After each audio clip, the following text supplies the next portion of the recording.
If someone said this to you, she's more like a pet to me. A pet? Would you ever be able to forgive them? I'd venture a guess that most of you would say no. But more specifically, do you think a person like this... Does that make you feel strong? To know I can't physically make you do something? Is that what you need? 20 years. 20 years, and I was a goddamn pet. Nolan. would ever in a million years forgive them? No. No, dude.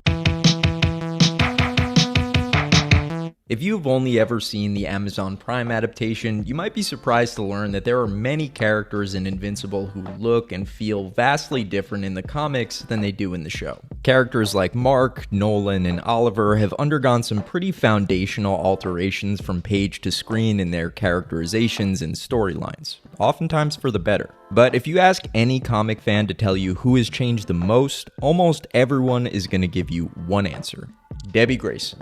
Show Debbie is the epitome of maternal strength and resilience. She's fiercely protective and caring for her children, but she also has a life and personhood outside of them. She feels betrayed and devastated by her husband's actions, but she's also determined to lead a life that isn't defined by them. She's independent, confident, and capable. In other words, she's an actual character. Unfortunately, the same cannot be said for her comic counterpart. Comic Debbie is, especially in the beginning, sort of exactly what you'd expect of the mom from a superhero comic written in 2003. She's passive, largely inconsequential, and almost always depicted in the house doing chores. Where the show positions Debbie's distinctly human brand of strength and empathy as the bedrock of Mark's moral compass, the comic rarely ever highlights these attributes. She's present and caring in a generic, obligatory sort of way, but nobody reading these comics would ever mistake her for being the prime architect of her son's endlessly compassionate worldview. In the first 3 seasons, these changes were all a major boon to the narrative success of the show. Nobody, not even the purest of comic book purists, could honestly say that Debbie's characterization wasn't significantly stronger in the show.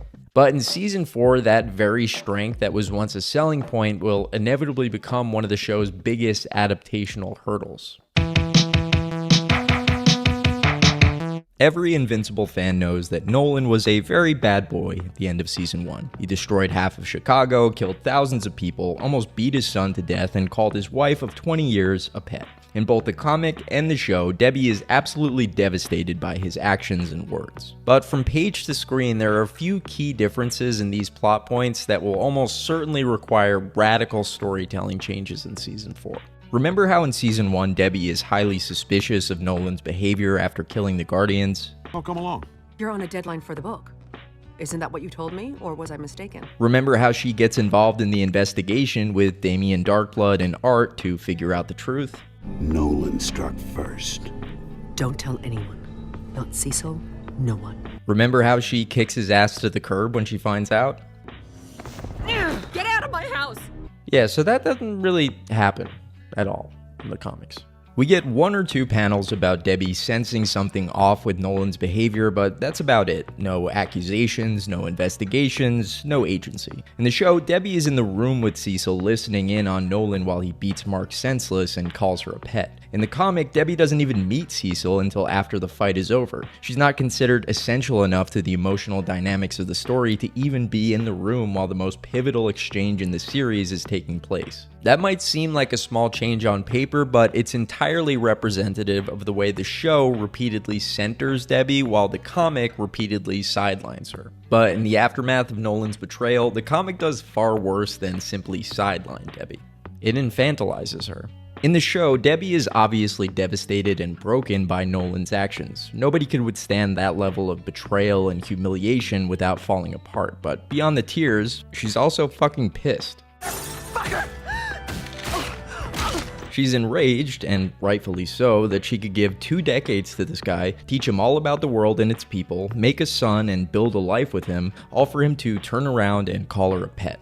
But again, in the source material, her reaction is far less realistic and layered. In fact, it's so cartoonish that it honestly borders on insulting. Cecil plays the tape of Nolan's harsh words for Debbie, and she becomes a literal puddle of tears for what appears to be months. She drinks and cries and cries and drinks. She even goes so far as to blame Mark for pushing Nolan away by fighting back. She does apologize for saying it, but there are certain things you can't unsay, especially to your kids. When Mark meets back up with Nolan on Thraxa, the comic pans back to Debbie at home, drunk as hell, looking through her and Nolan's photo album. Much like the show, she does reach out to others for support in her grief, namely Art the tailor and Nolan's publisher, who has a superhero spouse of her own. But there's not nearly as much focus on her road to recovery and acceptance as there is in the show.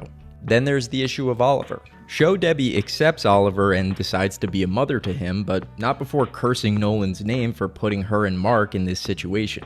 He's never on the hook for the lives he destroys. Comic Debbie accepts Oliver too, but she's barely even angry that Nolan went off to an alien planet and knocked up a praying mantis. She's mostly just wounded he didn't ask about her.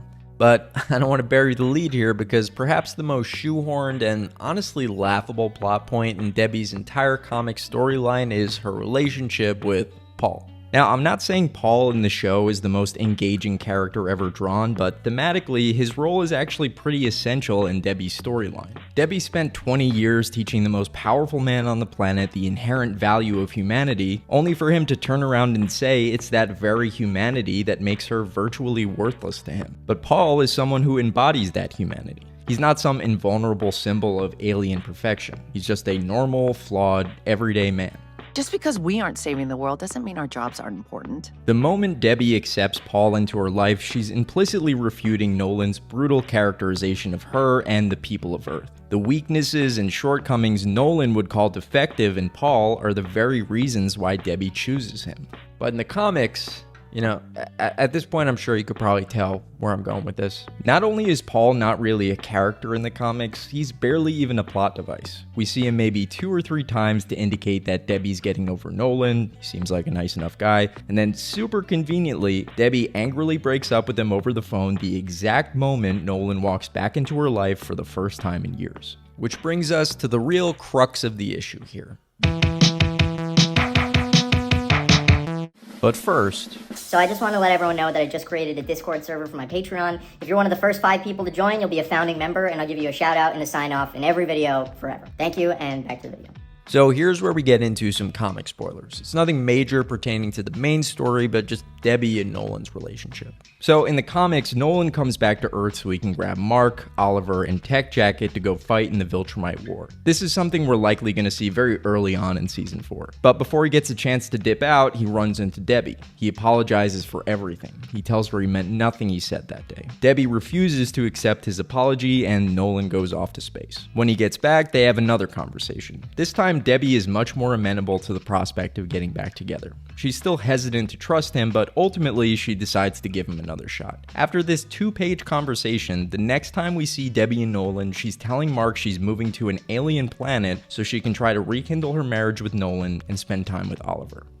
Okay, let's just recap for a second here. Debbie finds out her 2-decade marriage was essentially a long-term cover for Nolan's ultimate plan of world domination. He destroys Chicago and kills thousands in the process. He beats their son within an inch of his life. He calls her a pet. He leaves the planet entirely, knocks up a praying mantis, and expects her to take care of the baby. He comes back after years away, says he's wee-wee-sorry and didn't mean it, and she decides to move to an alien planet with him, all in the span of 2 laughably short conversations. Are you seeing the problem here yet? The show created a revamped version of Debbie that is far too intelligent, independent, and self-respecting to ever accept an apology like that, especially not within the span of 2 conversations. It's egregious in the comics as well, but at least there it's somewhat narratively coherent given how much more passive comic Debbie is. If the show were to do it this way, it would be tantamount to character assassination. And I know you might be thinking they'll either just drag out the reconciliation period or simply keep them apart, but for a few very important reasons, neither of those options really work.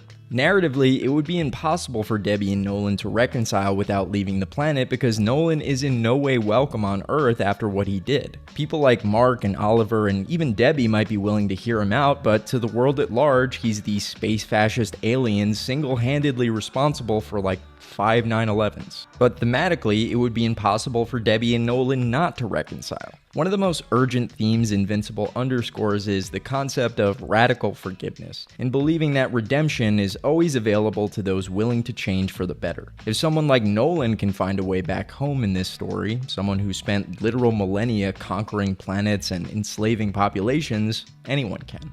So therein lies the rub. Ironically, through nothing but excellent writing and characterization, the show has tied itself into a Gordian knot where it has to either betray one of its best characters by rushing her back into a relationship with an abuser, or betray its core themes by omitting the rekindled relationship entirely. Given all the variables at play here, there's really no clean way to adapt this story beat in a remotely faithful way. Which is why, if I had to guess, we'll be seeing some of the most radical deviations from the source material ever in Season 4. Creator Robert Kirkman has said he's been treating the Prime adaptation as a second pass on the comic story he began over 20 years ago. And the fact that Invincible is one of the few adaptations that most fans prefer over the source material is a testament to how effective his stewardship has been in translating this story into a new medium. He hasn't let us down yet, and I don't think he'll be starting anytime soon. After all, there are far worse problems for a writer to have than navigating an adaptation that has, in many ways, outgrown its source material.